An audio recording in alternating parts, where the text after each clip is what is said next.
वचन दिले तू मला. या मालिकेच्या आजच्या भागामध्ये आपल्याला आता पाहायला मिळते की इकडे ऊर्जा आणि शौर्य हे दोघंजणं बोलत असतात. ऊर्जा ही शौर्याला म्हणत असते, शौर्य, अरे ॲडव्होकेट हर्षवर्धन जहागीरदार मला खात्री माहिती आहे ते नक्कीच त्या विक्रांतला बेल मिळवून देण्यासाठी काही ना काहीतरी प्रयत्न करणार. काहीही करून, अगदी काहीही, ते विक्रांतला या सगळ्या प्रकरणातून सोडवणार एवढं नक्की. त्यावर शौर्य म्हणतो, ऊर्जा मग मी तुला एक बोलू का? नाही म्हणजे मी जर ऑफिसला गेलो तर ऑफिसमध्ये मी पोहोचलो तर मग मात्र आपल्याला सर्व गोष्टींचे अपडेट व्यवस्थित मिळत जातील. काय वाटतं तुला? त्यावर ऊर्जा म्हणते, नाही शौर्य, नाही. मला असं अजिबातच वाटत नाही आहे की तू इनलिगल पद्धतीने चुकीच्या मार्गातून मला ऑफिसची माहिती आणून द्यायला हवीस. नको. हे बघ, उगाचच्या उगाच तू ऑफिसला जाणार आणि चुकीच्या पद्धतीने माझ्यापर्यंत माहिती पोचवणार, या सगळ्याला अर्थ नाही आहे. त्यापेक्षा आपण आपल्या पद्धतीने आपलं काम करू. त्यावर शौर्य म्हणतो, ऊर्जा तसं पण डॅड या केसमध्ये जे काही लढत होते ते मला पूर्वीपासून पटत नव्हतंच, म्हणून मी म्हणतो. त्यावर ऊर्जा म्हणते, नाही शौर्य, तरी पण नको. हे सगळं चुकीचं तर आहेच ना. आपण असं इनलिगल पद्धतीने हे सगळं करायला नको, म्हणून म्हणते मी. त्याबरोबर मग शौर्य म्हणतो, अगं ऊर्जा, पण त्याबरोबर मग आक्या लगेचच ऊर्जा म्हणते की तू थांब. उगाचच्या उगाच शौर्य, काहीतरी घाई करू नकोस. इतक्यात ऊर्जाच्या फोनवरती आता एक माने साहेबांचा फोन येतो. ऊर्जा आता फोन उचलते आणि म्हणते, काय? बरं ठीक आहे, हो. आणि मग आता ती फोन कट करते. शौर्य म्हणतो, ऊर्जा काय झालं? कोणाचा फोन होता? मग ऊर्जा ही 2 मिनिटांची वेळ घेते. शौर्य म्हणतो, ऊर्जा बोल ना, कोणाचा फोन होता? ऊर्जा सांगते, इन्स्पेक्टर माने साहेबांचा फोन होता आणि त्यांनी असं सांगितलं की विक्रांतच्या केसबद्दल आत्तापर्यंत त्यांनी जे काही इन्व्हेस्टिगेशन केलेलं आहे ते त्यांना एका लाल कवरमध्ये पॅक करून ठेवायला सांगितलं आहे. त्यावर शौर्य म्हणतो, लाल कवर म्हणजे सबमिशन? अगं ऊर्जा, पण. त्यावर ऊर्जा म्हणते, तेच तर ना शौर्य, मी म्हटलं होतं ना तुला, तुझ्या बाबांनी त्या विक्रांतला बेल मिळवून देण्यासाठी काहीतरी जबरदस्त प्लॅन केला असणार म्हणून. ही सगळी त्याचीच सुरुवात आहे. त्यावर शौर्य म्हणतो की मग आता ऊर्जा? त्यावर ऊर्जा म्हणते, आता काय, आपल्यालासुद्धा काहीतरी करायला हवं शौर्य. कुठल्याही परिस्थितीवर विक्रांतसारखा गुंड सुटायला नको. तर दुसऱ्या बाजूला विजया ही आता पाणी आणून देते इकडे हर्षवर्धनला. त्याबरोबर हर्षवर्धनला आठवतं अर्पिता कशी शौर्याच्या जवळ गेली होती. ती शौर्याला कसं सांगत होती की शौर्य, काळजी करू नकोस, अरे आपलं लग्न होणार आहे. मी आपल्या लग्नाची तयारीसुद्धा सुरू केली.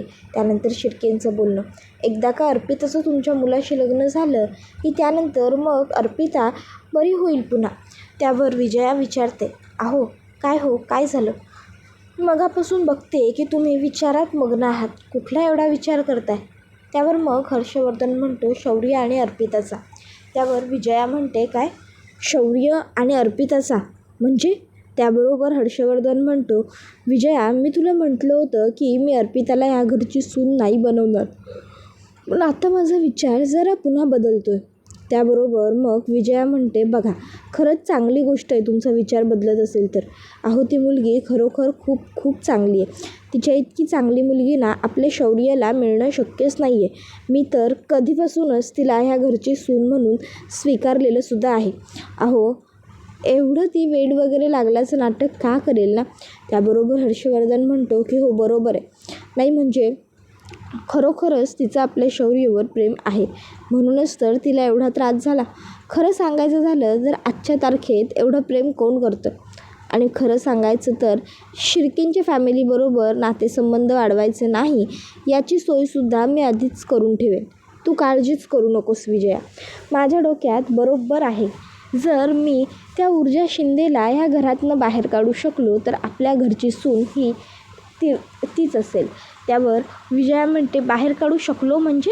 ओ हे बघा, त्या ऊर्जा शिंदेला तुम्ही कुठल्याही परिस्थितीत घरातनं बाहेर घालवायचंच.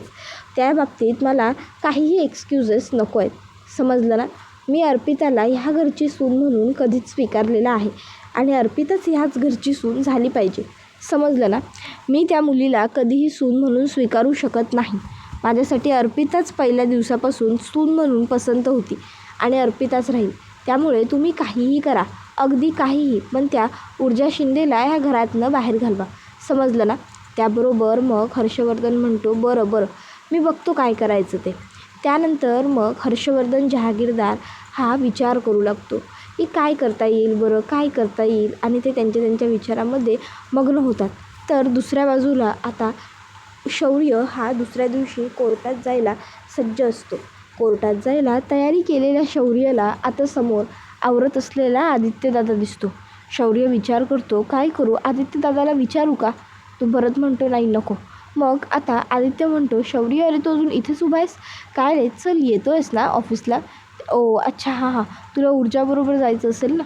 ओके ठीक आहे, डन, तू जा ऊर्जाबरोबर, मी निघतो. त्याबरोबर मग शौर्य म्हणतो, आदित्यदादा थांब तरी. त्यावर आदित्य थांबतो.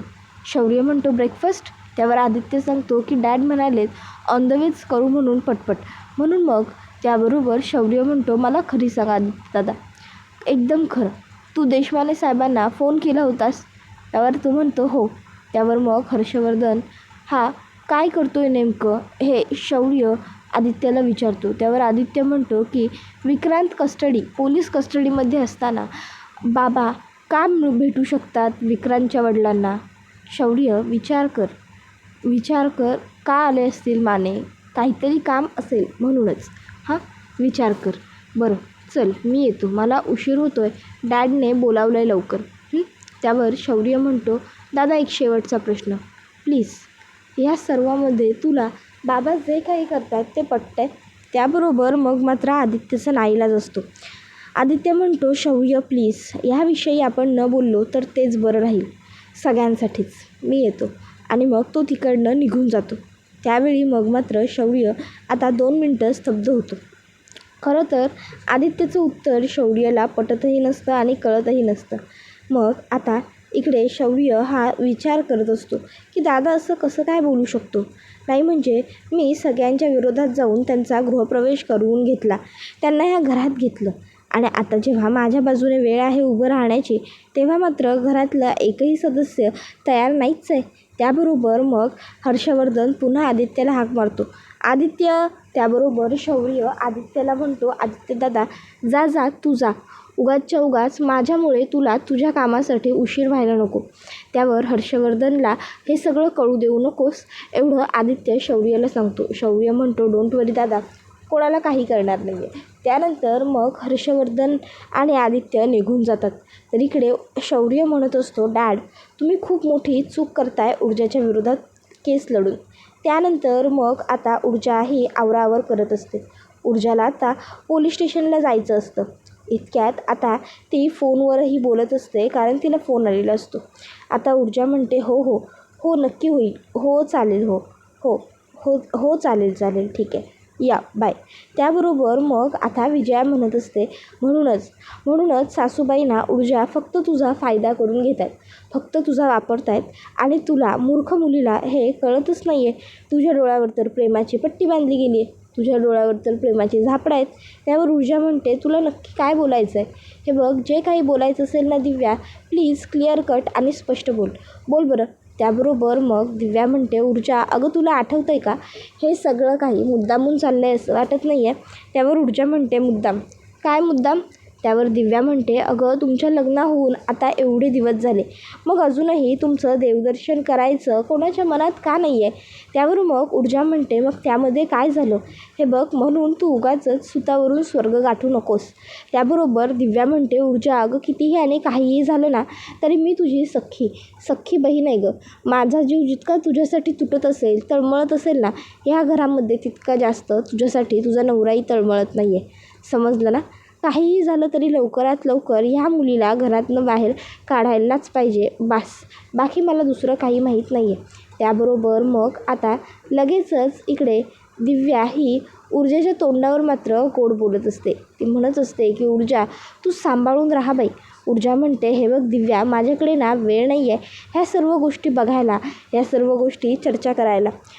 त्याबरोबर मग आता लगेचच ती म्हणते की अगं ऊर्जा म्हणते, ऐक ना दिव्या, मला खूप कामं आहेत.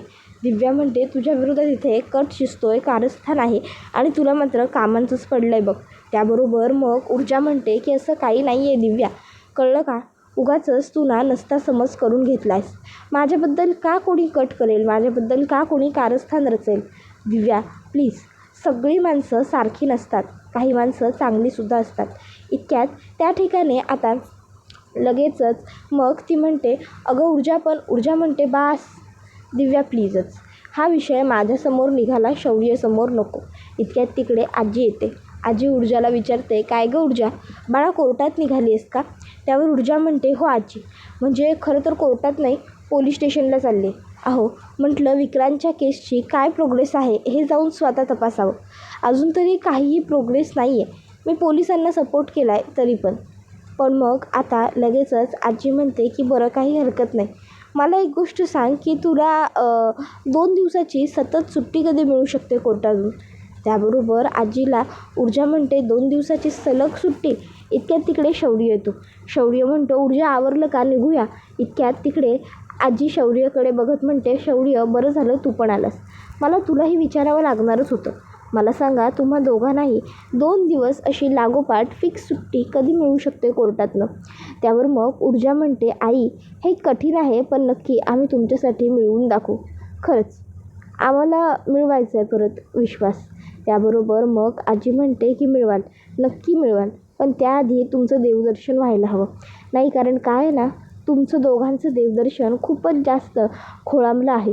खूप दिवस ते राहून गेलं आहे. एकदा का तुमचं देवदर्शन झालं की तुम्ही एका खोलीत राहू शकता. काय? त्याबरोबर मग लगेचच त्या दोघीजणी म्हणतात की हो, बरोबर आहे तुझं.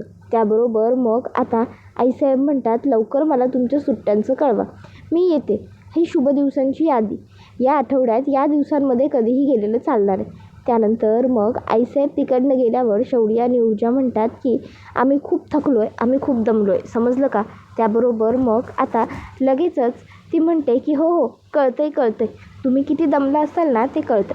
त्यानंतर शौर्य आणि ऊर्जा निघून जातात. तर दिव्या आईसाहेबांना म्हणते, आईसाहेब अहो, पण हे लग्नाचं तर तुम्ही केलं, त्याच्यामुळे देवदर्शन आई ठरवणार असं ठरलं होतं ना आपलं असं ठरलं होतं की ऊर्जा ही मस्त फिरते वगैरे, त्यामुळे मग आपण आता काहीतरी करायला हवं. त्यावेळी मग आता दिव्या मुद्दामूनच आठवण करून देत म्हणते, आईसाहेब अहो, राग येईल सासूबाईंना. त्याबरोबर विजयाला काय सांगायचं आणि काय नाही हा प्रश्न आमच्या दोघींमधला आहे, तो मी बघून घेईन. ते काय असतं ना दिव्या, आपल्याला ज्या गोष्टींजवळ गरज नसते ना त्या गोष्टींमध्ये अर्थात आपण पडायचं नसतं. त्यामुळे मला काय वाटतं माहिती आहे का, तू सुद्धा ह्या सर्व प्रकरणापासून लांब राहशील. जितक्या लांब राहशील ना तितकं तुझ्यासाठीही चांगलं असेल. एक काम कर, जा आज दुपारचा स्वयंपाक तू बनवायचा. त्यावर मग आता ती म्हणते, ऊर्जा आणि स्वयंपाक? त्यावर आजी म्हणते, हो, ऊर्जा आणि स्वयंपाक का? ऊर्जा या घरची सून आहे, म्हणून या घरात आलेल्या सुनेप्रमाणे ती स्वयंपाकाला वगैरे सुद्धा लागली. पण मी तशी नाही आहे. तुम्ही दोघीजणी सासू सुना भांडत बसा देवदर्शनावरनं, पण मी मात्र आधीच सासरेबुवांच्या प्लॅनमध्ये लक्ष घालणार. त्याबरोबर दुसऱ्या बाजूला शिर्केंची चिडचिड होत असते. हर्षवर्धनने मला का थांबवलं असेल? तिकडे माझ्या लेकाला सोडवायला गेलाय, मग मला सुद्धा तिकडे असायला हवं होतं ना. यांच्याकडनं काही होणार नाही आहे, उगाच बढायक्या मारतायत. त्याबरोबर मग आदित्य म्हणतो, 1 मिनिट, काय चाललं आहे तुमचं? डॅडनी सांगितलं आहे ना तुम्हाला की तुम्ही थांबा म्हणून, पोलीस स्टेशनमध्ये नका येऊ, इथेच ऑफिसला राहा. तर नक्की त्यामागे डॅडचं काहीतरी रिझन असेल. डॅड कारणाशिवाय कोणतीही गोष्ट सांगत नाहीत मिस्टर शिर्के, कळलं का? त्यावर शिर्के म्हणतो की तुमच्या डॅडना ना मी आत्ता अगदी व्यवस्थित ओळखले. माझ्या मुलाला सोडवतो म्हणतायत, पण काहीही करू शकत नाही आहेत ते. आता मलाच काहीतरी करून माझ्या मुलाला सोडवावं लागणार आहे, समजलं ना तुम्हाला? त्यावर आदित्य म्हणत असतो, प्लीज थांबा, अजून काहीही बोलू नका आणि करायलाही जाऊ नका.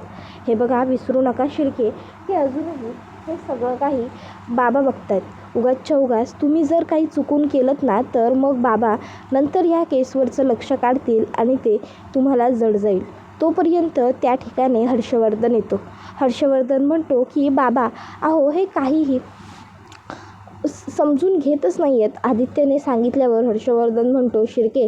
त्यावर शिर्के म्हणतो, काय समजून घ्यायचं सांगा ना, काय समजून घ्यायचं? माझ्या मुलाला तुम्ही अजून सोडवू शकलाय का? कुठे आहे माझा मुलगा? तोपर्यंत विक्रांत आता त्या रूममध्ये येतो.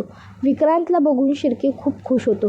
विक्रांत आणि शिर्के एकमेकांना घट्ट मिठी मारतात. विक्रांतच्याही डोळ्यात अश्रू दाटून आलेले असतात आणि शिर्केच्याही. शिर्के म्हणतो, विक्रांत तू खरं बाळा, तुला परत सोडलं त्यांनी? कसं शक्य आहे? काय केलं काय तुम्ही नक्की हर्षवर्धन साहेब? त्यावर हर्षवर्धन म्हणतो, काय आहे ना, जे तुमच्या एवढ्या कॉल्सने झालं नाही ते माझ्या एका व्हिजिटने झालं. त्याबरोबर मग आदित्य आणि इकडे शिर्के विचारतात, पण केलं काय? मग तो सांगत असतो की काल मी इन्स्पेक्टर मानेंना आधीच पैसे ऑफर केले होते, तेव्हा इन्स्पेक्टर मानेंनी ते पैसे घेतले नव्हते. मी बळजबरीने त्यांना ते पैसे चारले होते. त्यामुळे आता जर त्यांनी माझं काम केलं नसतं तर मी काय केलं असतं हे त्यांना माहीत होतं. तरीही मी एक फॉर्मॅलिटी म्हणून जाऊन पोलीस स्टेशनला विचारलं की काही केसची हिअरिंग, काही केसची प्रोसिजर बाकी आहे का? तर ऊर्जा म्हणत असते, मला खात्री आहे रे, ॲडव्होकेट हर्षवर्धन जहागीरदार असे गप्प बसणाऱ्यातले नाही आहेत. नक्कीच काहीतरी मजबुरी असणार, पण नेमकी काय हे कळत नाही आहे. शौर्य, हे बघ, कुठल्याही परिस्थितीत ना मला विक्रांत ह्या तुरुंगातून बाहेर आलेला नको आहे. कारण काय आहे, जर विक्रांतला बेल मिळाली तर संपलं रे, सगळं संपलं. पण मला खात्री हेही आहे की तुझे बाबा कुठल्याही परिस्थितीत विक्रांतला पुरेपूर बेल मिळवून देण्याचा प्रयत्न करणारच. कारण आता त्यांच्यासाठी ही केस सगळ्यात महत्त्वाची आहे. मग कोर्टातसुद्धा आणि कोर्टाच्या बाहेरसुद्धा मला विश्वास आहे तुझ्या बाबांवरती. ही केस जिंकण्यासाठी ना ते काहीही करू शकतात, कुठलेही लिमिट्स क्रॉस करू शकतात, माहिती आहे मला. त्याबरोबर मग शौर्य म्हणत असतो, ऊर्जा अगं मग मी तुला काय विचारतोय, मी जाऊ का ऑफिसला? त्यावर मग ऊर्जा म्हणते, नाही शौर्य, नको. तू जर तिकडे गेलास ना तर खूप मोठी गडबड होईल. काहीही गरज नाही आहे तुला तिकडे जाण्याची. हे बघ, होईल सगळं व्यवस्थित. इतक्यात ऊर्जाला इन्स्पेक्टर माने यांचा पुन्हा एकदा फोन येतो. मग ऊर्जा म्हणते, काय? खरंच? हे कसं शक्य आहे? त्याबरोबर शौर्य ऊर्जाला विचारतो, ऊर्जा काय गं, काय झालं? त्यावर मग ऊर्जा म्हणते की इन्स्पेक्टर मानेंचा फोन होता शौर्य.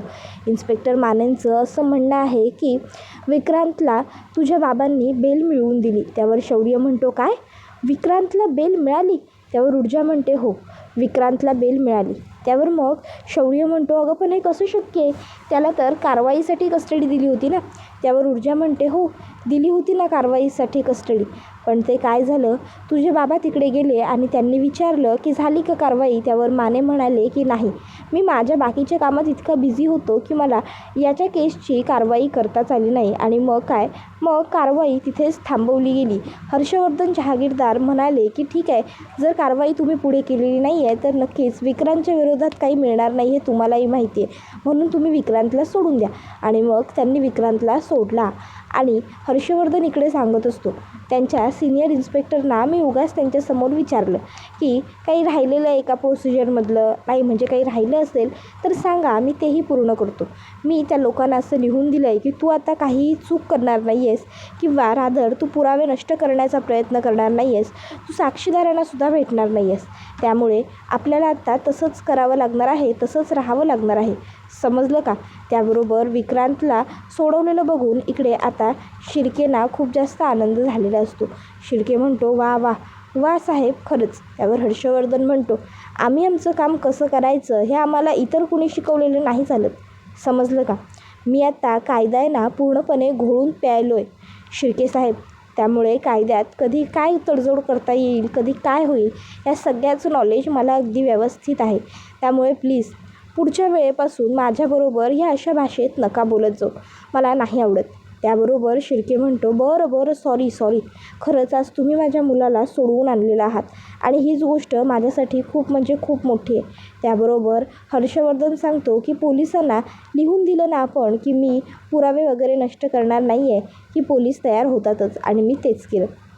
मी तसं पोलिसांना लिहून दिलं आहे की आता मात्र हर्षवर्धनच्या आशिलाकडनं म्हणजे विक्रांत शिर्केकडनं कोणतीही चूक होणार नाही आहे. त्याबरोबर मग पुढे आता लगेचच विचारलं जातं की पुढे तुमचं काय आहे? त्यावर मग हर्षवर्धन म्हणतो, आता पुढे खूप मोठं एक मिशन आहे. तर इकडे ऊर्जाला शौर्य विचारतो, ऊर्जा तुला काय वाटतं? ऊर्जा म्हणते की नाही शौर्य, सुप्रीम कोर्टपर्यंत ही केस जावी अशी ही केसच नाही आहे. मला माहिती आहे ना, हर्षवर्धन जहागीरदार नक्कीच इथल्या इथे काहीतरी करण्याचा प्रयत्न करतील आणि जरी त्यांनी तो प्रयत्न केला तरी त्याचं काय करायचं हे तर आपल्याला माहिती आहेच. मग कशाला विचार करणार आहोत आपण. तुम्ही काळजी करू नका, काय करायचं आहे ते मी बघतो. हर्षवर्धन म्हणतो, हे बघा तुम्ही काहीही करायला जाऊ नका, जे काय करायचं आहे ते मी बघतो. आपण लवकरात लवकर काहीही करून विक्रांतला बाहेर काढला ना, मग बाकी सगळंसुद्धा व्यवस्थित होईल. त्याबरोबर हा व्हिडिओ आता इथेच संपतो. व्हिडिओ आवडला असेल तर व्हिडिओला लाईक करा. तर इकडे ऊर्जा ही आता शौर्यला म्हणत असते, शौर्य हे बघ, तुझ्या बाबांच्या विरोधात जर तुला जाता येत नसेल ना, तर मग मात्र मला माझ्या ह्या गोष्टींसाठी काहीतरी विचार करायला हवा. कारण आफ्टर ऑल मी पद्माला न्याय मिळवून देण्याचा शब्द घेतला आहे. त्यावर शौर्य म्हणतो, ऊर्जा म्हणते, शौर्य प्लीज. त्याबरोबर मग शौर्य म्हणतो, ठीक आहे ऊर्जा, तू म्हणशील तसंच होईल. त्याबरोबर ऊर्जा म्हणते, चालेल शौर्य, काही दिवस का होईना काळजी पोटीच मी ऑफिसला न जाण्याचा वगैरे निर्णय घेतोय, तुझ्यापासून लांब राहण्याचा निर्णय घेणार आहे खरंच. त्याबरोबर हा व्हिडिओ इथेच संपतो. व्हिडिओ आवडला असेल तर व्हिडिओला लाईक करा, चॅनलवर नवीन असाल तर चॅनलला सबस्क्राईब करा आणि बेल आयकॉन आठवणीने प्रेस करा, जेणेकरून तुम्हाला पुढच्या प्रत्येक व्हिडिओचं नोटिफिकेशन मिळत जाईल आणि सर्व व्हिडिओंचा आनंद हा अगदी उत्तम पद्धतीने घेता येईल.